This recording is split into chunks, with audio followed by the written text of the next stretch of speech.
food delivery, and of course I had eggnog delivered in my grocery order this week. I think I drank like a half a gallon. Well, not quite a half a gallon, a quarter gallon, because I only got a half gallon of eggnog. And I gotta tell you, I didn't do it this one, but I've been sprinkling it with some nutmeg and cinnamon just on top. It's really, really good. But I don't know what it is. I've been craving. It's the only time of year you get eggnog. Good gracious. Melinda, it's nice to see you. River, good evening. Melanie, MJ, it's nice to see you. Samantha, me and you. Susan, Juicy Jello. Stanford Mom. One Sock. Janet, it's nice to see you. Regina, True Crime Addict. Nicole, hey, hey, hey. I hope everybody's doing well. Suzanne, Peggy. So I've been working on this. This is nice to see you. Butterfly Kisses, Moose Moxie, Bossy Mama, Jessica, Groovy Gal, it's nice to see you, love. Melinda, YouTuber, we are. Cody's voice, that's so sweet. Teresa, Phil, Mr. and Mrs. Car Guy, it's nice to see you. Truth in Time, Adriana, Deanna, excuse me, Barb. Hey, Ginger Girl, we got Carolina Moon, I love it. Cinderella, Samantha, I think I said hi to you already, but hey, hey, hey. Mary Kay, it's nice to see you. Lorraine, Terry, Veronica, Be True Crime, is it Be True? It cuts off your name. Sandy, Opal, it's nice to see you. Mally Cat's up in the house. Cheryl, Stacy, Allie, it's nice to see ya. Erna, Pat, we have another, our MJ. Monica, it's nice to see you. Cheyenne, it's nice to see you. Hey, Delilah's laying next to me. She's been, woo! Today she's been quite the rambunctious pup. She has absolutely been to the rambunctious pup, so much so I pulled out a tennis ball and took her out back and just played ball with her, you know, just ran her. I thought that she had run out all of her energy, and then we come back in and she starts whimpering and she goes and plays with Emily, and like they play, which is not really common. They talk back and forth between the gates. They are always around each other, but they always jump away from each other. And today they were running next to each other and everything else like that. So she's finally calm. She's finally calm. I figured now would be a really good time to have more of an analytical conversation about what's going on here in the Sebastian Rogers case. So I started making some notes and, you know, what do we have? What are the highlights that we have? You know, just kind of the basic general information, background information, and then what possibly could law enforcement have that we know nothing about? And I thought this was interesting, so I started looking into, you know, police processes, which we have a good understanding of them, but kind of diving in a little bit deeper to find out what they may or may not have at this point in the investigation. And so we're going to go over all of that, and then finally we're going to be wrapping up with some key details and key discussion points. The only way I would have renewed hope in LE is if they said they are turning this case over to the FBI and letting them take over.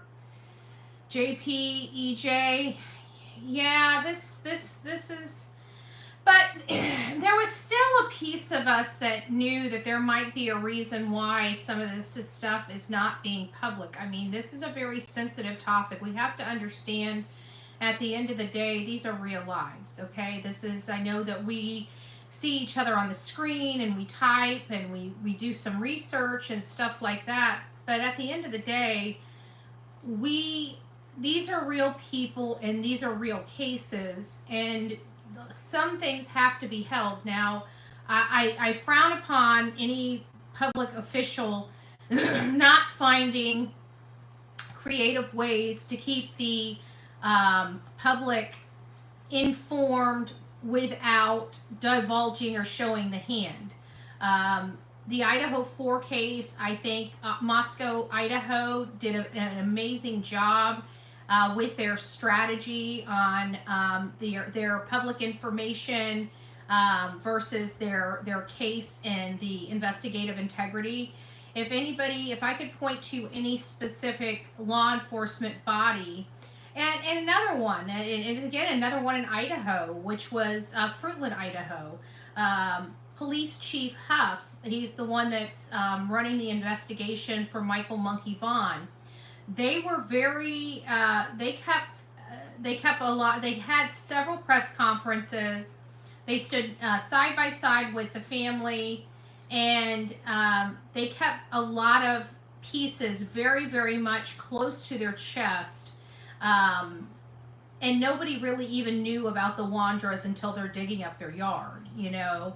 Well, we learned about them, but again, it was right at about that time. So that's another one. So Idaho seems to have this great way of dealing with these high-profile cases, even like Fruitland, Idaho. Fruitland, Idaho is a very small community, and they were able to handle a major case and do it with the ability, you know, it's a balancing act. Well, I digress. You guys get what I'm trying to say. I just don't really agree with the cutting off of the public, because it really caused a lot of stuff to run wild with the public. And I think that a lot of this could have been a lot more calm with a better strategy coming from Sumner County. Now, getting on with this, for the people that are joining in that have never heard of this case before, this case is about Sebastian Wayne Drake Rogers, which is a 15-year-old autistic boy that disappeared from inside his locked home, where allegedly he was only with his mother. And so I've just previewed information over the last 30 days to kind of get highlighted points and topics. We have all been in this case and involved and immersed in this case since early on in the investigation, when this was very much new and we really didn't know what was going on, other than this child hadn't been home for several days. And over the past 30 days, the case of missing 15-year-old Sebastian Wayne Drake Rogers from Hendersonville has seen few developments and continued public scrutiny. So some of the key topics or key items that I feel are very, very, very much important. Hey, Rena, Reality Wins, all my mods that are in, Pebbles, Guidance, the Mod Squad Be Betty fan, it's nice to see you all. I hope you guys are having a wonderful weekend and a wonderful Sunday. And a lot of my mod squads are with me this morning at church, so it's always nice to see you guys. It's always nice to see you. Thank you so much. There's going to be, how many is this? About 5? About 4. Okay, so there's about 4 main topics that I think are important for us to look at. And these are, I think, areas of public scrutiny and concern. And those are the home security footage, obviously, the lights video, the search and investigation, speculation about the family, and community engagement and speculation. And so the home security, new video evidence from the night of Sebastian's disappearance has emerged. The footage shows 2 individuals with flashlights near his home about 3:10 in the morning on February 26, 2024. Investigators are exploring, and I'm using the 3:10. Here's why I'm using the 3:10.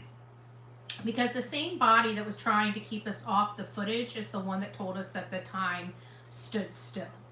But when I go back to all the reporting, including Nick Barris and his statements, everybody that's written articles state 3:10. And so I don't know without a doubt what time the footage was actually taken, but I'm taking the reason why there's some minor inconsistency. I'm taking the time that the news organizations have been referring to, if that makes sense. So Flashlight near his home at 3:10 a.m. on February 26, 2024. Investigators are exploring whether these individuals are involved in Sebastian's disappearance, though their identities remain unknown. The video has fueled speculation that he may have left the house voluntarily or been coerced by someone he knew. Okay, so I'm really trying to make this as straightforward as possible, not one way or the other. The next one is the search and investigation, and the efforts led by law enforcement, private investigators, and even Dog the Bounty Hunter continue. The FBI offered $50,000, and with Dog the Bounty Hunter's reward total more than $225,000 for information leading to Sebastian's safe return or arrest of those responsible. Seth Rogers, Sebastian's bio father, has been actively involved hiring PIs and to further probe this case. Now, we've heard over the last 24 hours that the father is a lot more confident in the law enforcement handling this case. Now, I know that it's going to take a lot for Seth, because let's face it, Seth has trust issues, right? He does not have his son. It's been many months. The man is broken. He just had to celebrate Thanksgiving and what would have been Sebastian's 16th birthday without him. And it was, I shouldn't say would have been, because it was his 16th birthday. He was just without a son. And now we're approaching Christmas. I can't imagine. I really can't imagine what he's going through, and how, even though he's maintaining as much hope as he can in a situation like this, nothing is good enough. And I truly believe that's kind of his mentality, is nothing is good enough until his son is brought home, right?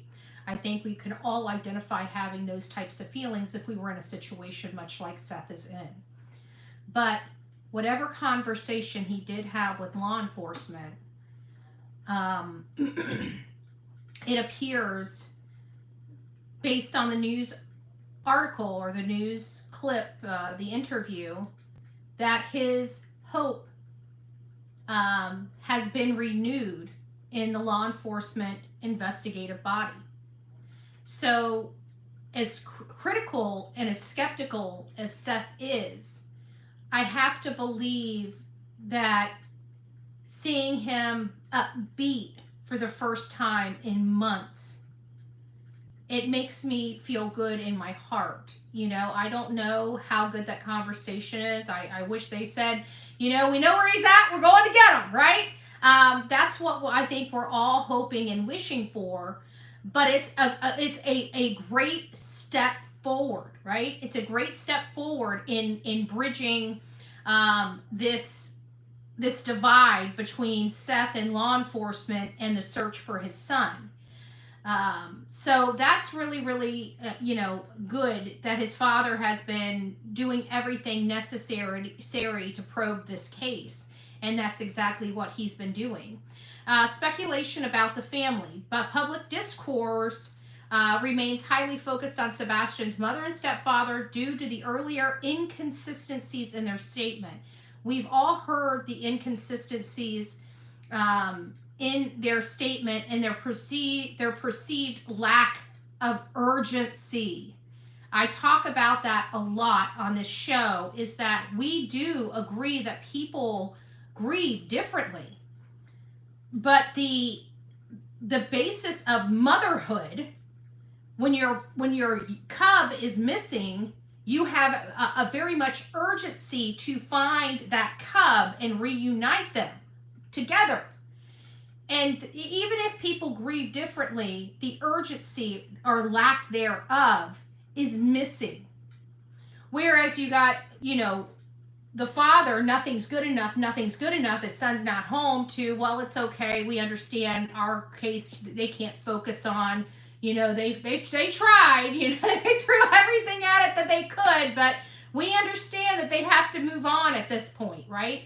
it's very bizarre behavior and statements, in my opinion, but it's due to their lack of inconsistencies. I think the primary, if I had to strip everything away from the story, to me, the primary turn of public discourse really are for two purposes: the inconsistencies in their statements and their lack of urgency. I have to think that those are the two main things that everything comes out to. Guys, do me a favor while you guys are in the chat and chatting around. If you guys could go out and make sure you give me a thumbs up for this. We're going to have more of an open discussion. I'm going to be reading some of your comments here once I get through the rest of this list. We have quite a bit to go over and discuss. Don't forget, next Friday, we are going to be having a call-in show where we're going to discuss this stuff a little bit further. So that's really the thing, the items, in my opinion, that really hit home related to the reporting of his disappearance. While there are no confirmed evidence implicating them, okay, we all understand there's no evidence that we see other than inconsistencies, timeline issues, things in the pit of our stomach just don't make sense. But some of those things can be used in a court of law, but definitely not everything that we feel can be used in a court of law. It has to be something either, physical evidence or circumstantial evidence. And they just they have no confirmed evidence implicating them. The lack of clarity surrounding their accounts has kept them under scrutiny, is really the sentiments that I was getting related to the fact of why are we still here? And it's because of, we have information. It's discombobulated at best. Something obviously happened here, because we're told that this child's never run away. We're told that this child had a great weekend, thoroughly enjoyed it, and we are told that this child ran away from home and was not in trouble at the time he ran away, and basically has no reasons for leaving. So why would he leave? And nobody can explain that. And the clarity as to what happened and what transpired, I mean, we really don't know.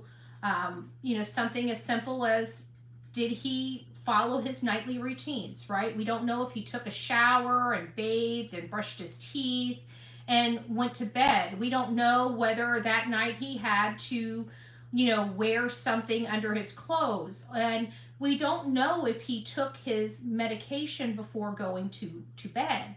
So there is a lot of lack of clarity surrounding the events at hand. So I had made note of that. So under my fourth, which is the community engagement and speculation, the case continues to generate significant interest online. Oh, thank you, Patty. God bless you for that. I appreciate that. And one of the reasons why this still has a lot of interest online is because we here on social media, this is how it stays in its algorithm. A lot of people say, hey, why do you always run with one? I only cover one case at a time because it's very, very hard to work to get that case in the algorithm. There's times when you guys watch me make 5-6 videos a day.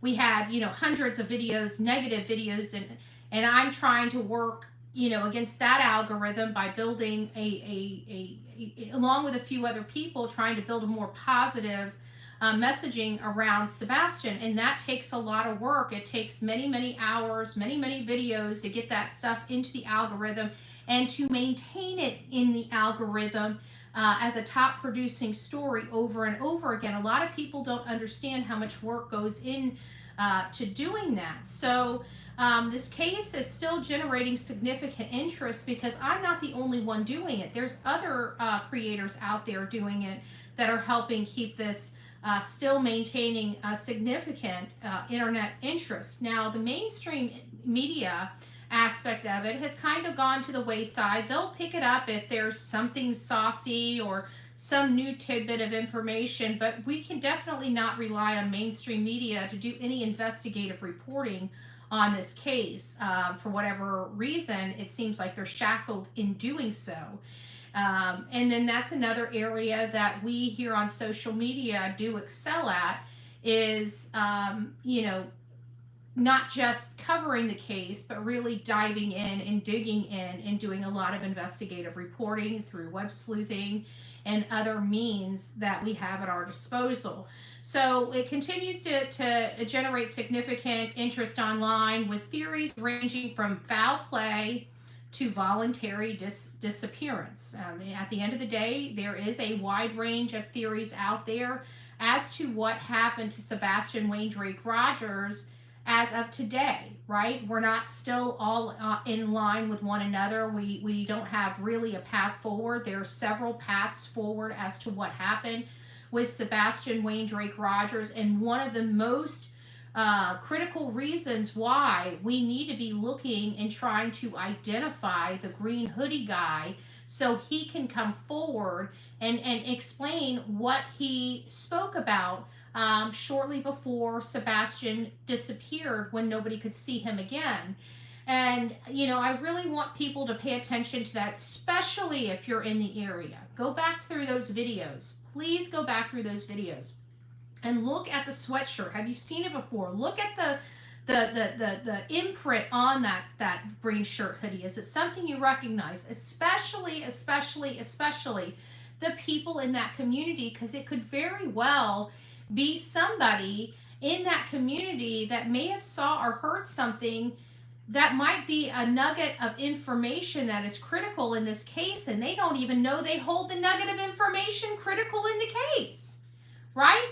And it could be the complete other side of the spectrum, where this is a person that was following him, that had targeted them, that wanted to, see who was all with them and take a look in the vehicle, or, some nefarious thing. We don't know.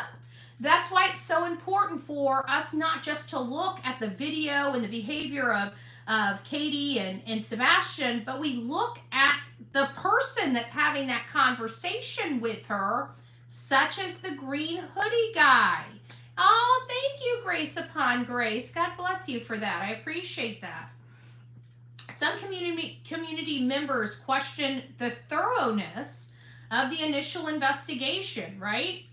We are also a channel that has been very critical of the thoroughness of the initial investigation. And I've always focused that I believe it's the initial aspect of this case that was really fumbled. And I'm going to maintain that until I'm proven otherwise, okay? I'm not saying they haven't caught up or anything like that. I just feels like some of the decisions that they made, and if they were looking at themselves critically, they may agree with me. And I'm talking about law enforcement. I think they made some critical mistakes at the very beginning, which cost them a lot of time and extra money and foot and leg work because of it, right? That's just my personal opinion, but I am one of those people that have, one of the members that have questioned the thoroughness of the initial investigation, particularly examining the home environment, while others highlight the challenges of investigating such cases involving neurodivergent children. So we've been going through all of that and trying to understand Sebastian as who he is as a person, and trying to figure out how, his normal behaviors jive with what we've learned about the case.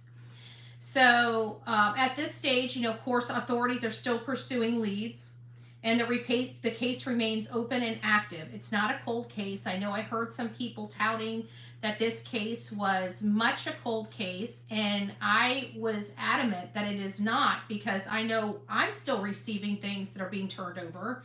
And if I'm still receiving things that are being turned over, I have to think the same is true on Dog the Bounty Hunter's tip line, on the FBI tip line, as well as TBI tip line.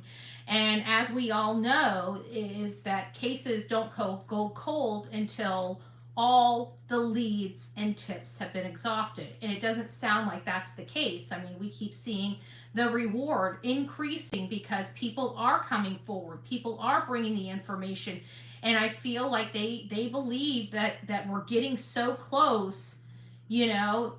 Let's keep going and get the right person to hear this, because now it's not just here on social media where this case is starting to get some recognition. We also have mainstream media, and not just mainstream media, but national mainstream media, it's paying interest to this case.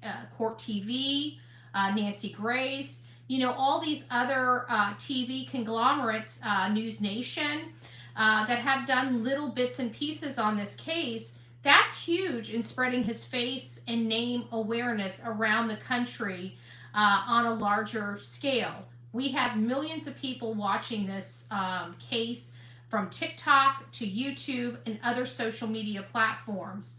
So I do believe that public engagement and new tips will likely play a critical role in uncovering what happens in Sebastian's case, and why I am continuing to stay on this case and try to get us there. I feel like we are so close. I feel like there is something that hopefully will be resolved soon, at least give us more clarity on maybe some of the things that happened the night that Sebastian disappeared.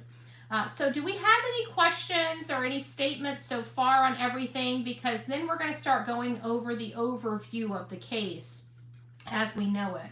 I think did that sum up the the critical parts that you think, or is there other things that I overlooked or missed? I tried to get the major hitting stuff so we could condense the conversation points to about 4, and I think everything was kind of covered. That was not all the finite details, but broadly, like the bird's eye view of everything. Misty says, hey, Brittany. Okay, hey, is Brittany in the chat? It's nice to see you, Brittany. Oh, there she is. I see her. Hey, Brittany, it's nice to see you, my love. Does anybody else have anything that doesn't fall under like the 4 areas that we've discussed? The home security footage, the search and investigation, speculation about the family, and of course the community engagement and the speculation, law enforcement speculation. No, it was uplifting. Okay. Melanie, aw, thank you, my love. Thank you. Oh, Hindsight's in the chat as well. It's nice to see you, love. Can KP wear Sebastian's tissue shoes, throw off the dogs? They look like they were, somebody pointed out, we looked at the stuff this morning, and it does look like they were wearing similar shoes. They were black with like the white sole.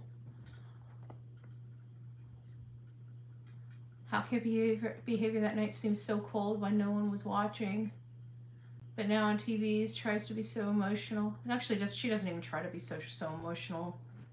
I think that's been part of the problem is, on TV, it's only when the cameras are turned off. Unmute your channel, but I have a question. Do you think the green hoodie guy has anything to do with this? The Sky Maiden? I don't think any of us know, and I think that that's why it's so important to have that person come forward, because clearly there was an interaction that night. We could see it ourselves. We saw hands moving in a very, casual conversation. It didn't look threatening in any way. Nobody seemed to be, at least on that side of the car, seemed to be uneasy as, when she put her hand on the side. Because, typically if you're around somebody, and you don't know who they are, typically, especially women, we have a habit of crossing our hands. I don't know if you guys know that or not. It's not all of them. I'm not painting over the broad brush, but the majority of the people, when you're in an uncomfortable situation, you have a tendency of crossing your hands in front of you. She's relaxed and putting her hand on the side of her car while she speaks to this person. You see what I'm saying? So it was a completely different environment from where I could see. So clearly this person had a conversation with her. And I don't know if he has anything to do with it. I don't think anybody knows if he has anything to do with it, but I have to be honest with you. You have to talk to everybody that came in contact with that child and that mother that evening before, and he came in contact with them, and nobody knows whether he's ever spoken to law enforcement, who he is, did he ever come forward before, how long did they have this information, did they try to track down this person, did they try to track down the car. You know, that's part of the law enforcement investigation, and we're going to get down further on this and kind of go through some of the things that they may or may not have related to this case based on our experience in other cases. So I honestly, I don't know, Sky Maiden. That's a great question. But I definitely think that there was enough interaction that would, you know, justify looking for him and bringing him forward. And if there's nothing he has to hide, then just call in and just answer the questions that people have. You know, that's why it's so important. So if you recognize that person, you recognize that sweatshirt, please don't fail to reach out to 833-TELL-DOG. That's 833-TELL-DOG. Or you can send a tip to Most Wanted at manhunts.one. That would be the best way to get those leads into them. But please look at that footage. Does this person look like a person you know in the area from the side? How about the walk? Did you notice the walk of this person? You know, any kind of identifying features. Maybe you recognize the sweatshirt. Please reach out. If you want to be anonymous, you can do that with 833-TELL-DOG, 833-TELL-DOG. Please reach out and tell dog. What are your thoughts on the neighbor's alleged ring camera audio from the... I have to see it, Serenity. You're going to have to email that to me at bullhornbetty@gmail.com. There was another time where the tarot lady was reviewing the audio from a camera, and you know, there was a lot of stuff that was lifted, but I think that was planted because of the way and I don't think it was her fault. I think she was intentionally led astray, but they had her go, she was explaining it like, yeah, they had me go to this website, then I had to click on this, then I had to click on that, and then I had to click on this, and then I was able to download it. It's like, well, normally you don't need to do all of that. You know, somebody just sends it to you, you download it, right? Or they'll post it on, say, YouTube, and you go to their page, and you know, it's unlisted, and you can download it or screen record it or whatever. So what they were asking her, the hoops that she had to jump through, it just, so I don't know, just giving you, I'm going kind of into like left field here with this, but I don't know what video you're talking about. The only video that I know that was released from Nick Barris had no audio, and any of the videos coming from that particular home would have had no audio because of their particular system on the outside. I don't know what they've got on the inside, if they have anything on the inside. In my opinion, KP and Sebastian both know the GHG, some type of ODD feeling, saying GHG. Who's GHG? You're going to have to not go so cryptic on me, Misty. You're going to have to send me an email to explain it. I'm sure I'm going to be like, oh, duh, right? But sometimes when I'm on these lives, my brain doesn't think. Sebastian noticed something was going on in the interaction. He was looking right at it, trying to see what was going on. I saw some people's heads turn. You know, I just thought, you know, whenever you look at a video and everybody kind of turns their head at the same time, you know something happened, whether you can hear it or not. You can look at the body language of the people and see that something loud must have happened to turn people's heads. And I feel like something loud happened and people's heads turned. I don't know what that was. So... oh, thank you. Be great. Gifted by 5 Bullhorn Betty memberships. Wow, thank you so much. If you received your gifted Bullhorn Betty membership, please do not forget to tell Be Great. Thank you. Alicia Cardwell, do you see TV car in that video? No, somebody sent me that. That car over on the other side, I blew it up and it looks like it has like a Mazda or a Lexus emblem on it. The front is too curvy and it looks like a car because you can see it sitting too low to the ground, much different than a full-size SUV of either Katie or the grandparents. So I did see that. Somebody sent that to me. I did look at it. I blew it up, and honestly, I believe it's a car. I do not believe it's an SUV whatsoever.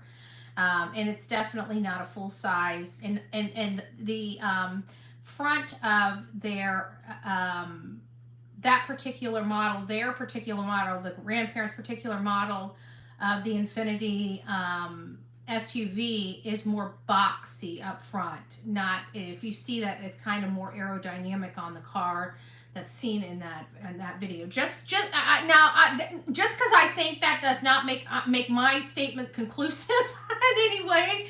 It's just what I've noticed. I looked at it, I blew it up on the big screen, and it looks like it's a car, maybe a Mazda or a Lexus. Sebastian seemed afraid of the green. I never saw his face. You know, you can't really see his face too well from that angle, so I'd like to get a better angle. He didn't seem too happy from what I've seen at all. The whole time that what we've seen inside that, he just didn't seem very happy. So I don't know what, you know, if he looks scared or taken back by the person conversating with his mom. I don't know what that would look like, I guess, is what the problem is.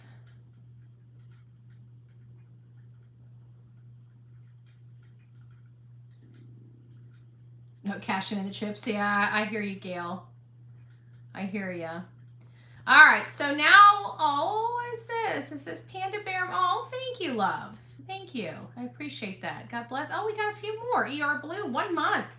Love being a part of this group. Aw, thank you. And we're happy to have you, Love Bug. We're happy to have you. Okay, so now we're going to kind of, aw, thank you, Sherry. God bless you. Do you know if they have video of Green Hoodie after he went back inside? Well, see, this is the thing. I don't know if he went back inside. It looked like he went back inside. But then a group of people went out, and there was somebody that looked like him that looked like they went out the sidewalk and down that way, and I could not tell if it was him or not. Even blowing it up, I could not tell if it was him. If he went back in, I don't know. You know, I'd have to think that there is a camera there, but you guys got to understand, I've never been at the Texas Roadhouse. This might be another creator's question. Maybe Silver's on the scene. I know he went in there with his beautiful wife, and they had dinner one night, and he was just passing around an updated flyer, and, you know, something happened, and little hurt feelings got, because the management came out and kind of scolded him, and it wasn't right. It really wasn't right, but that's kind of what happened.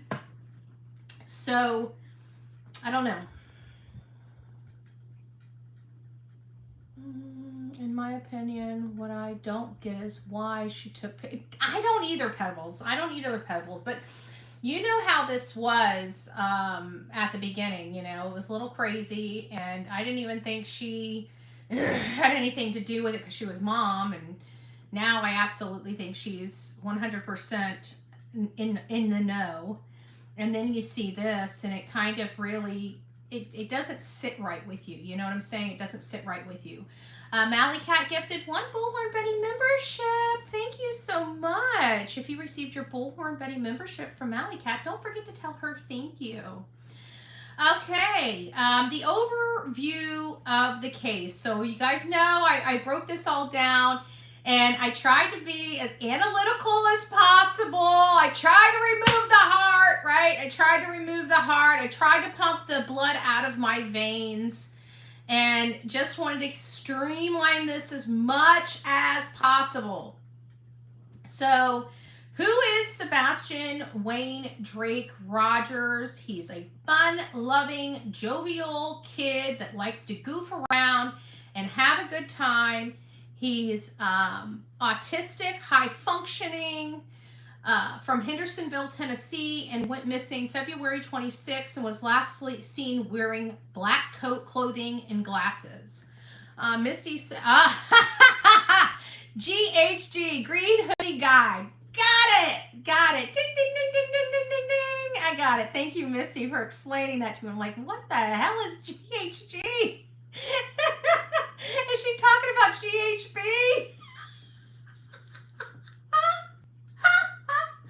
Don't mind me. I'm okay. In my opinion, Sebastian and KP know GHB, and Sebastian seemed to be on alert and got ODD uncomfy vibes. I want to know if what Sebastian asked once they got in the SUV. That would be a great question. But the probability of me actually, I know that's got to be rhetorical, but me actually knowing, nobody would know. And if the mom actually did kind of tell us, I think half of us would believe her statement and half of us probably would not.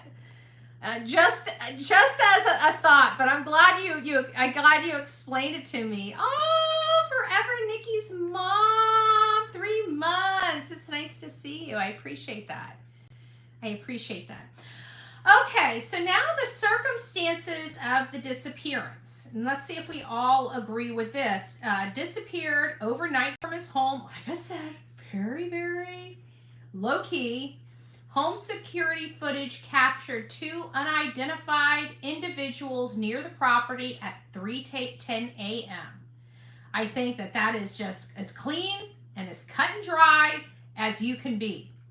Law enforcement involvement, the TBI, FBI, and local authorities have actively investigated. Over a $225,000 reward has been offered for information from the FBI in conjunction with Dog the Bounty Hunter. So now we're going to be going over critical, well, I guess, let me see where I'm at in here. Yes, we're going to go over key evidence, okay? This is what I believe that will be focused on in this investigation and be highly focused on in this investigation. I think the security footage, okay? We all saw a little glimpse of what law enforcement must have. Okay, this is one video. We know that they have their hot little hands on a lot more footage than that one little clip of those lights going. And not only that, but there's other angles of videos in that neighborhood which would have showed them the angle of those lights coming out, okay? Oh, thank you, Emma. Love you, Betty. We are Sebastian's voice in Army. Absolutely. I love it. I love it. So key evidence, security footage, family dynamics, public and private efforts, and then we're going to go over the controversies and challenges as well. And under some of the critical or evidence, key evidence that I think that are going to play the most critical role in this is the security footage as well as the family dynamic. And the security footage shows 2 people with flashlights near the home at the time of his disappearance going to a car, right? Investigators are analyzing the footage for clues. We know that this is not the only footage that they have from that community. They have the camera from across the street. They have another camera from down the street. And there's other cameras in and around that community that may have picked up something. We know that a car did leave that these lights went to. So I have to believe that other security cameras picked up the front or back lights of that vehicle, either going or coming. Those are footage that we don't know exist, but most likely does exist. The family dynamic. Scrutiny of the mother and stepfather's accounts has raised public suspicion. No formal accusations have been made. So law enforcement hasn't publicly stated or called out any person of interest, let alone a suspect in the disappearance of Sebastian Wayne Drake Rogers.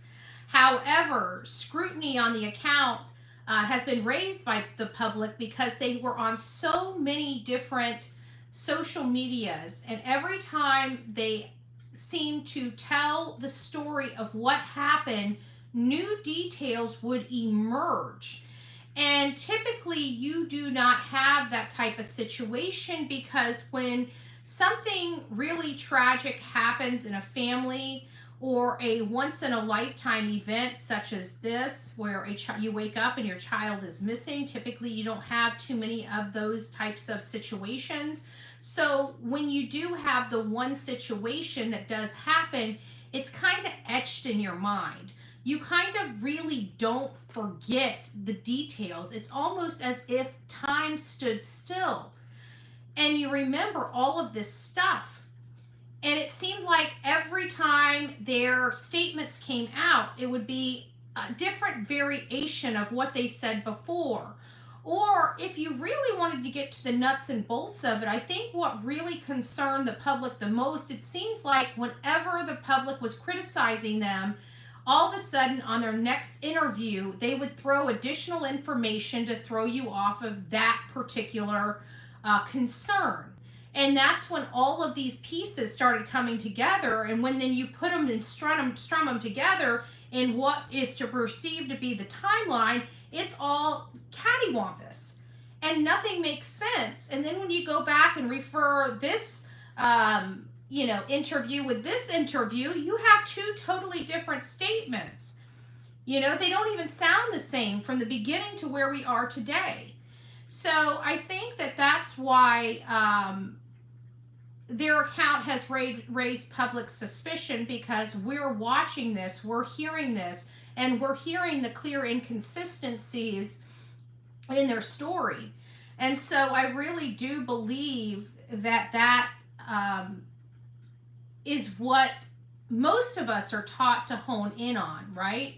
We're taught to find out who's not being truthful, who was the last person that saw the victim or the missing person, and are there any type of injuries on their person, and those are kind of the three main elements that we look for at the very beginning of these cases. Basically the motive, means, and opportunities person, right? So the search have been conducted by law enforcement. Searches have been conducted by private investigators. We've had organizations like EquiSearch and the Cajun Navy, the United Cajun Navy, not Cajun 2016, which is the original one, but this was a nonprofit organization that stated that they were good in search efforts. And then most recently, Dog the Bounty Hunter has joined the efforts. Role of social media and community speculation in all online forums, from social media, for Facebook rather, X, to Instagram, to Reddit. A lot of theories range from foul play to Sebastian leaving willingly with someone he knew. I think for the most part, many, not all, but many have kind of given up the stranger danger theory or approach. In my opinion, CPKP and BS family wanted everyone to think they are the perfect family and Faith fits the profile, but Sebastian didn't, in my opinion. Sad, but my opinion. I agree. There was something, I think I was taken, I was more flabbergasted by the fact, honestly, by the fact that they've been trying to, I don't know a better name than rehome him, I know, and that's how I feel. They were trying to rehome him since October of 2022. I think I was more taken back about that singular point in time than I was about the 5 CPS reports. The 5 CPS reports are a jaw dropper. But honestly, when you look at what we've looked at and witnessed on all, especially like Web Sleuth's interview with Mr. Proudfoot, I don't think it really surprises us that there's 5 CPS reports, quite frankly. I mean, yeah, it's shocking. But what was more shocking to me is the fact that his mother has been willingly trying to rehome her son in not such good places. I looked at that Bledsoe whatever academy, not a good place. And they were hell-bent on sending him there until Seth said, wait a minute, not so fast, cupcake. Not so fast, cupcake. Right? And if that's what if it's out of his control, he wants to make sure that the best place possible for his son is where his son's going to be. And it sounds like they ultimately settled on him living with his dad. Controversies and challenges. So I broke this down into 3 areas as well. Criticism of family, complexity of autism, and community responsibility. And under the controversies and challenges area, under the criticism of family, public concerns over perceived inconsistencies in the family's behavior, lack of clarity about their involvement has fueled all of the speculation, which we've talked about before. The complexities of autism, discussion of how Sebastian's neurodivergence might affect his behavior and vulnerabilities. We've learned that Sebastian Wayne Drake Rogers is a high-functioning autistic boy. He knew how to fish. He knew how to take care of himself. He knew how to, what I mean by that is he could be home alone without his mommy and daddy if they were at work. He even knew how to shoot a gun. Seemed like he was very well-rounded. He sounded like he was staying up to, with the students in his class or school. And he seemed to have a very strong propensity to the video games, which I find is very common with a lot of autistic children and adults. So I don't think he was running toward, river water or lakes or ponds if he ran out of the house. But it does make me very curious that we have a father saying that he would never leave home without his socks and his shoes, and we have his teachers also making those same statements. So it's leaving me to believe that there's something there, and I truly do not believe this child would have left home without his socks and shoes. Of all the things he could have taken with him, I truly believe the socks and shoes would have been one of them. I also believe that his cell phone or his switch or both would have went with him along with a jacket if he was truly running away from home. I truly believe his mindset would have been to pack his backpack with snacks and other things he would have needed on the road. Again, we're dealing with a high-functioning autistic boy. Not that he's ever run away from home that we know of. He has not been known for eloping. He's never eloped, never had problems as a child running away from home or, worrying the family with that respect. But all of a sudden, 15 years old, after he had the best weekend he's ever had previously, or, just had a good weekend, most autistic children that have wonderful weekends aren't planning on escaping their parents when they've never escaped their parents before. So we've got a lot of complexities here, especially with people that don't understand autism or understand the behaviors or the pattern of behaviors for autistic people, I think is very important. Calls for locals to search outbuildings and report unusual activity was asked very early on in the case and still being asked today. If you see something that was there that shouldn't be there, or something that was there yesterday that's not there, maybe call it into law enforcement. There's something going on.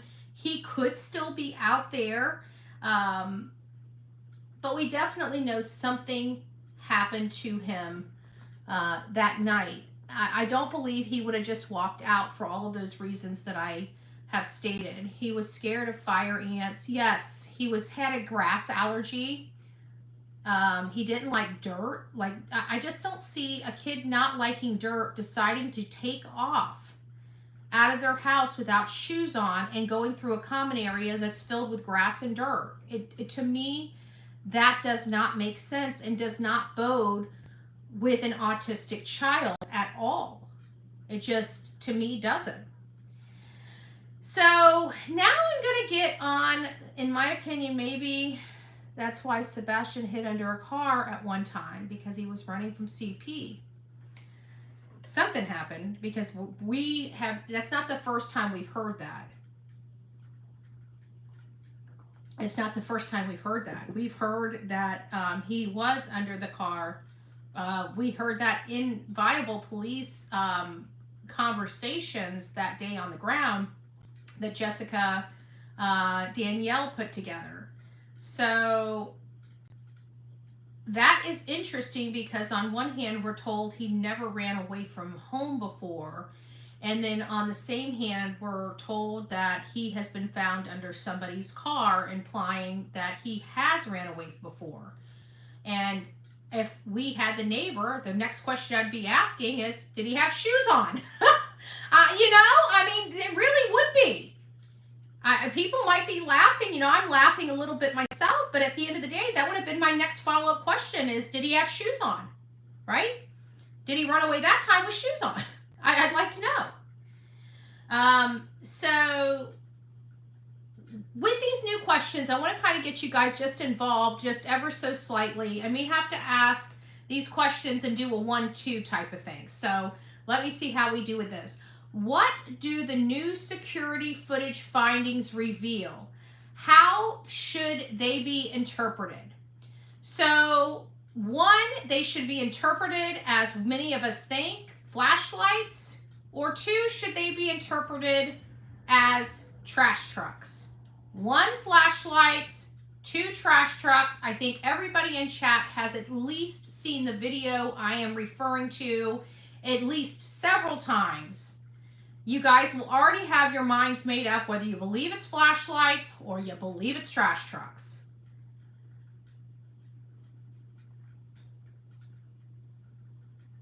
Oh, thank you, Erna. God bless you.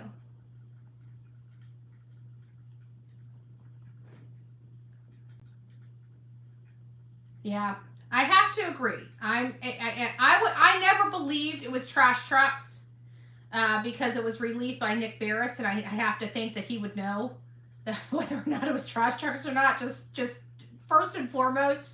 But the second one was Bobby. She was adamant. She was, Miss Bobby was so adamant that this was not a trash truck. And I have to think somebody that has watched the trash truck come in her neighborhood for all those years would know what the stinking trash truck looks like. You know what I'm saying? That was, as soon as she came out and absolutely denounced it being a trash truck, I was done. She explained what she saw. E-Nickel, thank you. Gifted 5 Bullhorn Betty memberships. Thank you so much. If you guys received your Bullhorn Betty membership, don't forget to tell E-Nick thank you. Thank you so much. Thank you, and God bless you. How does Sebastian's autism shape the search strategy and the investigation?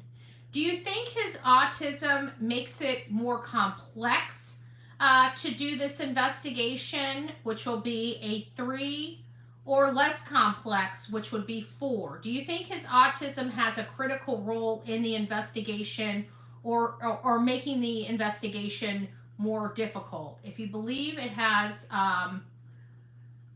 3, I forget what did I say? I need to type this down when I say it. So 3 is, does it make it more difficult, and 4, less difficult. So more difficult, Canadian Cookie believes less difficult. I personally, to be honest with you, so we got some mixed here. Some thinks it's easier, some thinks it's harder. And I like that, because that's truly how I feel too. I feel like his autism seems like it does bring a level of complexity to it, but I also think it simplifies it a little bit. Vulnerability. Okay, Judy. So 3 because of vulnerability. I can get that. But I'm on the fence with this. Yeah, Bobby. I'm on the fence with this too, between the 3 and the 4, because a piece of me thinks that the autism itself, especially at the initial investigative portion, that the part that I didn't like that they did, I feel like it does make it a little more challenging up front. But for the long haul of the investigation, I feel like it simplifies it, because they're a little more, they're not spontaneous. Like, that's the biggest thing I think in law enforcement and stuff like this, is when you have something, especially like, say, a drug deal, or a user, right? A substance abuse user. They're around a lot of different people. If something, God forbid, happened to them, happened in their world where they disappeared, I feel like it would be so complex, because you have so many people to look at, right? But in a situation like this with an autistic child that is been very sheltered, especially one that's not on the internet, or very limited on the internet, which I truly believe he was very limited. I don't believe he was completely off the internet, but I do believe he was severely limited on his use of internet. I think that aspect of it does make it a little more simpler. So I'm a 3 and 4, right along with the chat, and it's hard to discern, because there's things that make it complex, but the things that I attach or attribute to the more complexity would have been at the initial stages, not kind of back here. I feel like after those initial stages, it was more streamlined, because the child was autistic. There wasn't so many different behavioral patterns that you had to worry about, or more people around this child than you had to worry about, because thank you, Dirty. So I think it kind of kept everything together, if that makes sense. I think it kind of streamlined it on the back end, maybe not necessarily at the front end. All right, so why has public suspicion on the mother and stepfather fallen on the mother and stepfather, and what impact does that have on the investigation? So that right there was a loaded question, right? Why has the public, I know why, I know you guys are laughing at me. It's like, we all know why. We already discussed it, right? But what impact does that have on the investigation? Because we have to now strip our way from the public and put ourselves in law enforcement. And one of the critical things about law enforcement is they can't singularly focus on 2 people. Did you know that? They can know that they're the ones. Do you know they can't focus on them? If they single them out, that is an absolute defense. Did you know that? An absolute defense. So they can't just single people out in these cases without viable evidence to do so. So they have to bring in, like, the RSOs. They got to make sure that they go through the entire RSO list and make sure that everybody's cleared on the RSOs. Anybody that was in and around this child, other people, other ancillary people have to be checked and looked at. They have to be looked at. Law enforcement can't just say, we have 3 people, mom, stepdad, and dad. Those are the only people. You can't do that. Yeah, you got to have them. You got to have everybody at the restaurant.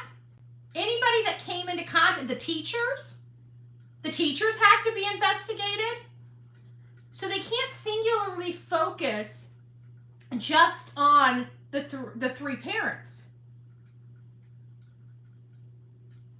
So what impact does that have? I think it has a lot. I think it has a lot, especially in this small county, because everybody knows everybody there. This family is well known in that area, and I think it complicates and is very impactful to this investigation related to the suspicion. I mean, it's kind of hard to get around it, because I truly do believe, and I know that many of my audience, not all of my audience, agree that we believe they didn't expect this case to blow up as big as it did. But it did, because they had a Bullhorn Betty. No, just not tooting my own. I'm just joking. But you know, there is some key information here, but I do think it causes some stuff. Okay, so that was kind of rhetorical in nature. So here's one. How do social media and online speculation help or hinder this case? Okay, so we're gonna go with 5 and 6. 5 is we'll elaborate on this. But do we believe that social media and online speculation helps or hurts? So 5, it helps. 6, it hurts. Go.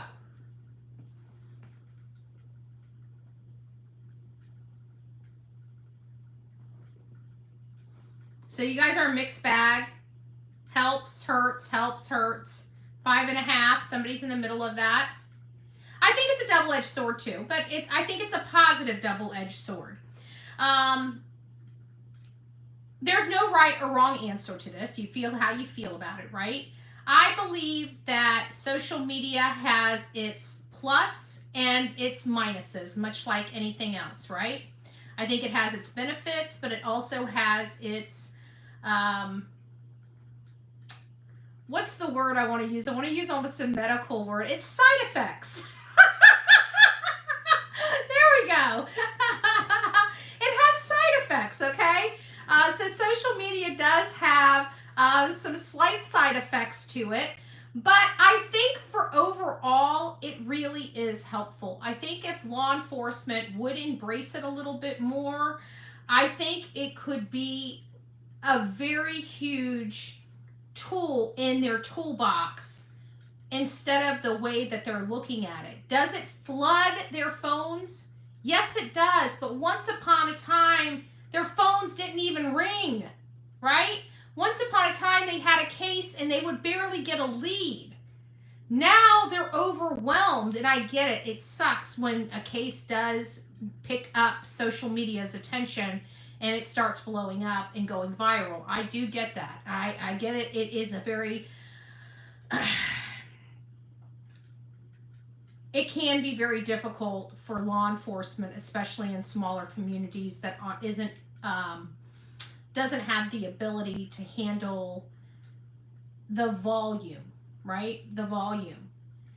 But in the grand scheme of things, I absolutely believe social media is going to be something that's here to stay, and something that's going to be helping law enforcement for many years to come. My personal belief. There's going to be side effects with it, just like anything else, okay? When people first got their driver's license, they wrecked a bunch of cars, right? When we have an airplane, the airplanes fell out of the sky. You know, people get hurt. Things do happen. We pray that that's not the case. But I do think that it can help and hinder. But I do think that the positives outweigh the negatives in many of these cases. Just my personal belief. I mean, I am a little biased in my personal belief because I am I am in social media. You know, I do investigative reporting, and I do investigative reporting for specific cases just like this. It can be uncomfortable on both sides of the fence, I will tell you that. What steps can communities take to support families and law enforcement in missing children cases? And I do believe that this is the question that can help bridge this. And I really want you guys to, I don't want you to answer this question now. We're not going to be doing it in the chat. I want you guys to ponder this question. I want you to really think about this, because this might be something that we can implement here on this channel to help be more supportive of families and supportive of law enforcement. Now, Bullhorn Betty is going to be Bullhorn Betty. If I see something that doesn't sit right with me, I am going to say that. Just like I feel like balls were dropped In this case, I'm very appreciative of the investigators that are truly working this case. Just like I was very blessed and thankful for the investigators working Gabby Petito's case, but I was also as much ultra critical of their investigative practices, especially for the search for Brian Laundrie, when they uprooted the search nearest his car and took that search 45 minutes away, the whole entire search. Like, they should have kept some people there. I said it when it happened. They were wrong for making that decision. I stand by that to this day, all these years later, because had they not moved to Venice 45 minutes later and went tromping in the swamp, I truly believe that Brian Laundrie would have been found weeks prior to that. But they opened up that environmental park where he was located. And they went 45 minutes further north to go look for him. Oh, thank you, Eve Loves. Thank you so much. I appreciate that. So we know that Sebastian's father, Seth Rogers, now has a renewed faith in law enforcement based upon the last interview he had with Channel News. That is a breath of fresh air, and it was a very much, I felt, almost like a birthday present on Sebastian's birthday, quite frankly. But there is some known details and potential evidence that law enforcement has to have been looking into and may very well have in their possession, custody, and control. And so I started thinking about, what kind of information would they have? What would law enforcement be looking at? And so I went through some, key points. One is the timeline and circumstances. And I wrote this out. Sebastian is a 15-year-old autistic teen, was last seen at his home with his mother, Katie Proudfoot. His stepfather, Chris Proudfoot, was allegedly in Memphis. He vanished overnight, prompting an Amber Alert after initial searches yielded no results. Authorities conducted extensive searches near Beach High School and surrounding areas, asking residents to check out buildings and crawl spaces. There was no confirmed trace of Sebastian, such as clothing or belongings or dog hits, have been reported or found. Foul play consideration, right? Law enforcement has not publicly disclosed specific evidence suggesting foul play, but the case's upgrade to an Amber Alert suggests the possibility of a potential abduction. At least that's what we thought back then. But it could also be immediate danger, which is what law enforcement wants us to believe, related to the lack of medication. It was getting colder, and he was medically needy. The public suspicion, the community members and figures such as Dog the Bounty Hunter, me, other content creators, have expressed concern about the involvement of the mother and the stepfather. Allegations including the stepfather discouraging public searches and exhibiting suspicious behavior. Sebastian's biological father, Seth Rogers, who is a deputy sheriff, has voiced his frustration over limited cooperation with him and the mother. The father, as we know, has hired the private investigators and has contributed to raising awareness to his son, working with the FBI to get the initial $50,000 reward for information before Dog came into the case, and has steadily increased that reward amount. Authorities have shared little with the public or the family about any forensic evidence or leads, keeping most of the investigation details confidential. Now, we don't know what they discussed with Seth most recently, but seeing light in his eyes when he discusses how he has renewed faith in law enforcement gives me hope, right? It gives us hope. So what will law enforcement be looking at in this case, or have looked at in this case? So the very first thing, potential custody dispute, right? I've got to say that that is really high on the Richter scale of custodial interference, right? We know the mom and the biological father, kind of butted heads. We know there was some contention around Sebastian, especially reaching puberty and all the things that go through with that. We know that there were some type of issues going on, making it very difficult for home life inside his home because they had been trying to find a group home for him to live in, ultimately settling on him going to his father's to live full time. There was definitely something going on that was causing contention inside that home. So this custody dispute is high on the list. Some believe Sebastian's disappearance could be tied to ongoing custody tension between his mom and his father. They're going to be looking into the stepfather's history.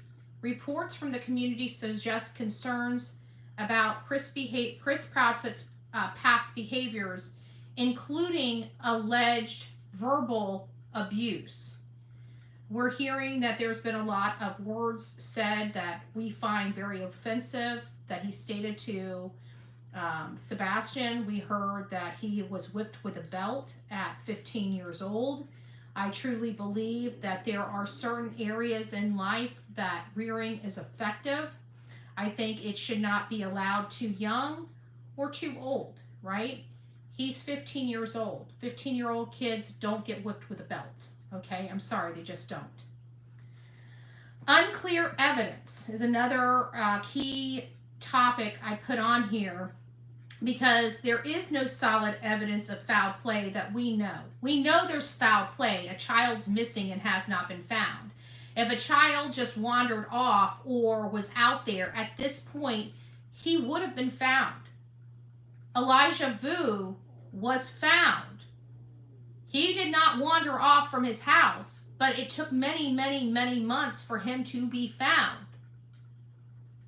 So there's none of this evidence that we know about other than the lights on the outside of the house, but who were those lights, right? Who were those lights? What was going on in the inside of the house with the lights going on, off, somebody standing in the window, peeking out?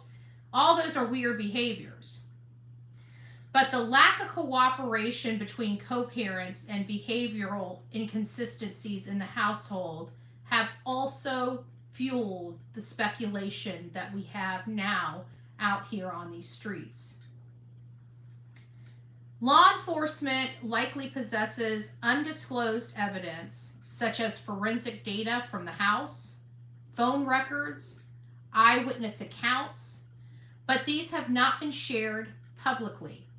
Given the complexity and the lack of resolution in this case has drawn significant public interest, with calls for transparency and further action.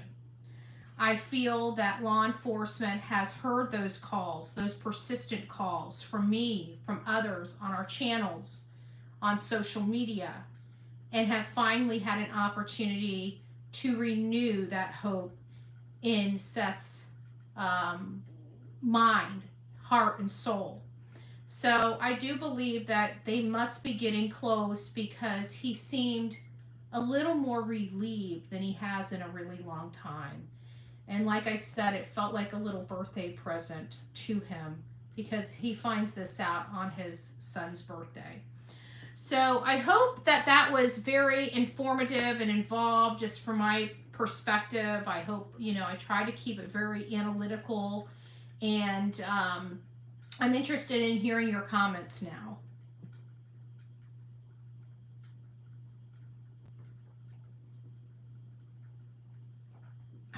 I love eggnog. Good gracious, I love eggnog. That was a good summary. Oh, hey, Gypsy, it's nice to see you. Ginger, Too Many Shoes. Hey, guys. Did CP ever explain why he took his daughter from Nina, like he did. They kept calling her a gold digging bee. So I truly believe the only reason why he wanted his daughter, because we know he doesn't really care for kids. He wanted her to not have faith to begin with, but she did. And I don't think he wanted to pay her child support. I truly believe that that is the only reason why he was going after Faith. Honestly.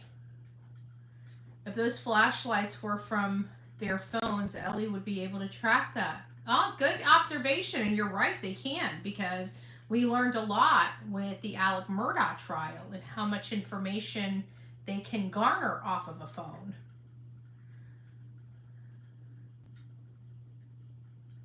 He was relaxed today when he talked. Maybe they told Seth something. You know what? Like I said, Erna, I don't need to know the details just as long as Seth is getting them.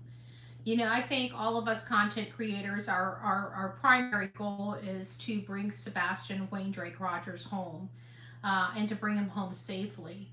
Anything that we can do to help facilitate that is always a step in the right direction. But in this particular case, it was so hostile between Seth and the investigative body that this is just a good step in the right direction, I truly believe. At least to Seth's peace of mind, I'm hoping. Actions speak louder than words. There are two people that actions are speaking for them. Yes, and we have to pay attention to that too. I think they told Seth something to law enforcement. He was very happy with them. He seemed to be happy. He seemed to have a little sparkle in his eye we haven't seen in a really good while, you know? Hello, good evening, good evening. I just got back from El Patron. I have a few margaritas, you know. Well, you enjoy yourself, SPET teacher. That's cute. That's cute.